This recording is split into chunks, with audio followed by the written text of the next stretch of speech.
তোমাদের ভালোবাসার বন্ধু আমি উৎপল ভ্লগ।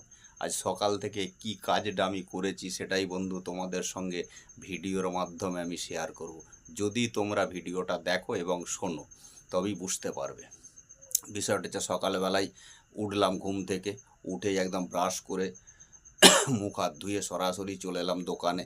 দোকানে ডিউটি শুরু হয়ে গেল, চা তৈরি করা থেকে পান দেওয়া থেকে এটা ওটা আড্ডা বাড্ডা কাজ শুরু হয়ে গেল। হতে হতেই হঠাৎ বাড়ি থেকে খবর এলো হাট যেতে হবে।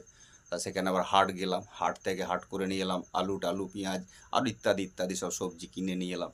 নিয়ে আসার পরে বাড়িতে দিয়ে দোকানে আবার এলাম। আচ্ছা, দোকানে আসার পরেতে আবার দোকানদারি হলো, তারপরে সসপ্যান টসপ্যান মাজা ধোয়া সব হলো। হওয়ার পর দুপুরে দোকান বন্ধ করলাম। বন্ধ করে হাটতলা বলে একটা জায়গা আছে খানাকুলে, সেই হাটতলা যেখানে আমি বলে থাকি প্রত্যেক দিনই আমাকে যেতে হয়, সেই হাটতলা গেলাম। ওখান থেকে দোকানের কিছু মালপত্র কিনে নিলাম, চা দুধ চিনি বিস্কুট ইত্যাদি ইত্যাদি সব অনেক কিছু আছে কিনে নিয়ে এলাম।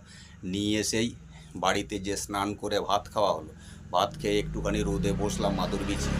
বসার পরেতে একটু ঘুমের অ্যামেজ এলো, একটুখানি শুয়ে পড়লাম। তারপরে দেখতে দেখতে বেজে গেল 4টে বৈকাল। এবার 4টের সময় উঠে পড়লাম, উঠে মুখ হাত ধুয়ে একটুখানি বাড়িতে চা করে দিল। চা খেয়েই আবার সরাসরি একদম দোকানে চলে এলাম। এবার দোকানদারি চলছে, চলার পরে সন্ধ্যা দিলাম, সন্ধ্যা টন্ধ্যা দিয়ে দোকানদারি হলো। এই মুহূর্তে আমি দোকানেই বসে আছি, এবার আমি দোকান বন্ধ করব। সকালে ব্যাগ নিয়ে বেরিয়েছিলাম, এই যে দেখতে পাচ্ছ আবার সেই ব্যাগপত্র আমার হাতেই আছে এই মুহূর্তে। এবার তোমরাই বলো বন্ধুরা, এরপর তো রাত্রি হয়ে গেল, এবার আমি কখন ভিডিওটা বানাবো বন্ধুরা তোমরাই বলো। এই হচ্ছে তোমাদের উৎপল ব্লগের আজকের টোটাল একবারে কাজ আমি জানিয়ে দিলাম, তোমাদের সঙ্গে শেয়ারও করে দিলাম। সবাই ভালো থাকবে, শুভরাত্রি।